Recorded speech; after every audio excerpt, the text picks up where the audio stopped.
Koro gimano ng'anyo madhi nyime kendo koro watudre gi Walter Nyambaga e chuny boma ma Nairobi mondo mi oler kaka ng'anyo ma jochiw thieth kod jokenya moko bagi log tich ma migawo mar thieth. Walter Nyambaga lakteche bang' ne ging'anyo kuom ndalo 52 owe ng'anyo margi kendo koro odiochieng' ma kawuono giwacho ni nonego bed ni osechop kare winjruok mane gin godo kochopo odiochieng' ma nyoro. Kawuono gibago ng'anyo. Gin ng'uru mage ma gin godo Walter Nyambaga to inyalo lero nwang'o nyaka gi sani ewi ng'anyo ma obagino log tich ma migawo mar thieth. Walter Nyambaga ka iwinjo wang'e ni kama intiere koko nitie kendo ng'anyo dhi nyime, inyalo miyo waler mane nyaka gi sani gik ma osetimore. Erokamano Chieng' Emmanuel. Ng'anyo en mana ng'anyo ka oponi gik machalo kaka firimbi nyalo thinyore kendo nyalo chwalo wach magintiere godo. En ng'anyo mitayo kod lakteche log tich mar kar thieth kaendi e migawo no mar thieth ka gin kod geno ni gibiro yudo thuolo mondo mi twak kodgi adimba kod jotelo mago mochung' ne migawo mar thieth. Kapok adhi nyime abiro mana yudo thuolo mar bilo wach kod moko kuom lakteche gi ni mokelo barua makende ka idwa ni mondo piny owacho omigi thuolo mar yudo lai mag orak. Abiro chako kod wuoyi ni biro wacho nyingi kod kama yae kod gima duong' momiyo untiere kendi odiochieng' ma kawuono. Nyikwa Ramogi iluonga ni Okoth Onyango, an ajaseme Kadero. An japuonjre mar udaktari e mbalariany ma University of Nairobi. To wabiro ka kawuono mondo wawuo gi sirkal gi jomoko te monego bed ni winjowa ni dakteche te mosetieko puonjre e mbalariany nyaka to wapost gi e osiptal mondo gichak thietho nikech jopiny hinyre mochung' batha gi mochung' e toke kocha mago the first line of defense. Joma jotuo neno mokwongo ka gichopo osiptal. They are the first line of defense to momiyo wadwa mondo serikal owinj kwayogi, owinj ywakgi. Ma ok en mana ywak mar daktari kende, ma ywak mar jopiny duto. Ni nyaka to wa ensure ni the health system tiyo maber. To the first way wanatimo mano ema ni wakawo dakteche gi mosetieko higni kata 8 e skul mondo waketgi e osiptendewa mondo githiedh jopiny. Nikech mano e gima noterogi e skul. Ugrimiti e kindu kod migawo mar thieth kanyakla kod mano mochung' e weche mag osara dwaro ni mondo chulu omenda maromo silings 206,000 to SRC bende ochung' 70,000. Dhi chalo nade mbele ka?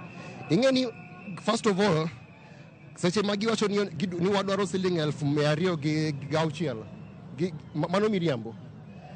The truth en ni dakteche gi ichulo siling 180,000 nyaka gimoro 200,000 kama.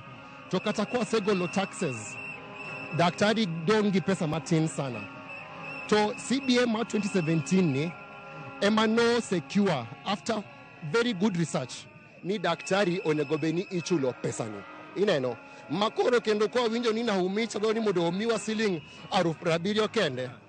To mano wach malich machal nadi. Asante sana, nitaongelesha huyu ndugu yangu.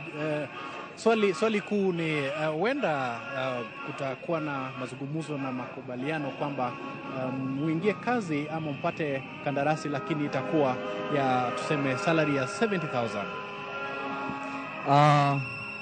Wakituambia story ya 70,000 hiyo hatutaki. Sisi tunataka tupostiwe as per CBA rates.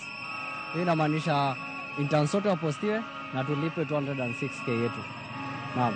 Okay, huenda huyu nikimalizia kuna mazungumzo inaendelea. Mnatarajia nini hapa kwa siku ya leo? Tunatarajia kwamba serikali itatusikia na ipost all medical interns according to the CBA. Kwa maana kutuambia kwamba tulipwe 70,000, ukikata ushuru inakuja 40,000. And imagine interns are the biggest workforce, 30% of the healthcare workforce. Haitakuwa sawa. Asante. Chieng' Emmanuel, mano gin moko kuom jogo ma osebedo ka chwalo sirikal mondo mi omigi thuolo makende mar yudo lai mar chopo dwachgi e log tich no mano mar MOH kama ne gichopo ke seche mag saa 4.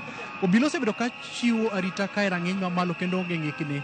Nyaka chop seche gendi onge kata mana iro malongo wang' achiel mosedir ne rowere makoro gi seche gendi yudo thuolo mar kundo sirikal mondo mi omigi thuolo makende mar loso e rang'iny no mar biro chiko itgi. Maling'ling' mwaseyudo en ni duol mochung' ne ratiro mar lakteche gendi kanyakla kod piny owacho ni romo moro ma wiye mar bedo kod twak e yo makende ka gimanyo ni to bende inyalo yud thuolo mar sogi e lai magorak kanyakla. Kopogore kod mano gisebedo ka gidwaro ni mondo los kodgi kod jatend migawo mar thieth Susan Nakumincha ma e kinde mag okinyi ket seche mag 4 gi dakika moko madhi 30 kamaendi kane owinjo ka ne odhothorio maket kod mane igoyo kaendi nolochore kod nyamburko kendo thinyore oko. Nyaka chop seche gendi pok oduogo. Waseyudo maling'ling' jagoro maduong' mar KMPDU migosi Daktari Atela nyalo biro chopo kaendi mondo mi olos kod oganda kanyakla kod ute mag fwambo. Mak mana ni king'iyo kacha ni bido ka nitiere obila mago momanore rang'iny mopogore opogore man kod ogute kanyakla kod ludhe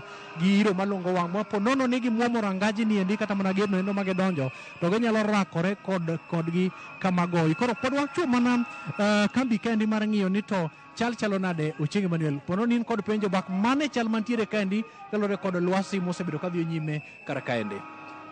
Walter Nyambaga, erokamano kuom bedo kanyo kendo luwo achiel kachiel chenro ma dhi nyime mano mar ng'anyo mag Intansco kendo ng'eyo ni to gin ng'ur mage ma gin godo. Ang'e ni ibiro losnwa lipot